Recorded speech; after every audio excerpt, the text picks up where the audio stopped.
तो बच्चों चलिए प्रश्न को देखते हैं। प्रश्न दिया है निम्न में से किस पारितंत्र में जैव भार का उल्टा पिरामिड पाया जाता है। विकल्प हमारे पास दिए हैं वर्षावन, महासागर, मरुस्थल, टुंड्रा। तो इस प्रश्न की मुख्य अवधारणा पिरामिड से संबंधित है। पिरामिड पिरामिड जिसके द्वारा हम विभिन्न प्रकार के आंकड़ों को दर्शाने का कार्य करते हैं एक पारितंत्र के अंदर। तो यहाँ पे अगर हमसे पूछा गया है कि उल्टा पिरामिड यानी ऐसा संरचना किसका बनता है, तो अगर हम बात करें विकल्पों की, तो वर्षावन यह हमारा गलत उत्तर होगा। मरुस्थल और टुंड्रा ये गलत उत्तर हो जाएगा। हमारा सही उत्तर होगा विकल्प बी महासागर, यानी जो जलीय पारितंत्र होता है उसका जो जैव भार का पिरामिड होता है, जैव भार का पिरामिड होता है, वह हमेशा उल्टा बनता है।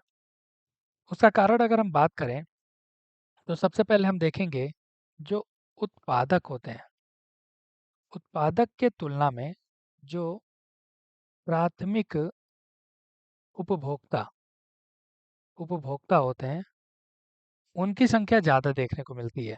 तो हमने ऐसा कुछ देखा। प्राथमिक उपभोक्ता जैसा कि अगर हम बात करें उत्पादक में, अगर हम सामान्यतः बात करें पादप प्लवक इत्यादि हो जाएंगे, लेकिन हमने देखा प्राथमिक उपभोक्ता यानी जो जंतु प्लवक हैं वो आ जाते हैं।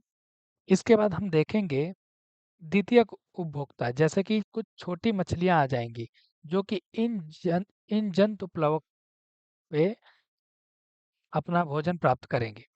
उसके बाद फिर हम देखेंगे कुछ बड़ी मछलियाँ आ जाती हैं। यानी इस तरह से अगर हमने देखा कि उत्पादक स्तर, यानी हमने यहाँ देखा उत्पादकों की जो संख्या थी वो उपभोक्ता की संख्या की तुलना में बहुत कम देखी गई।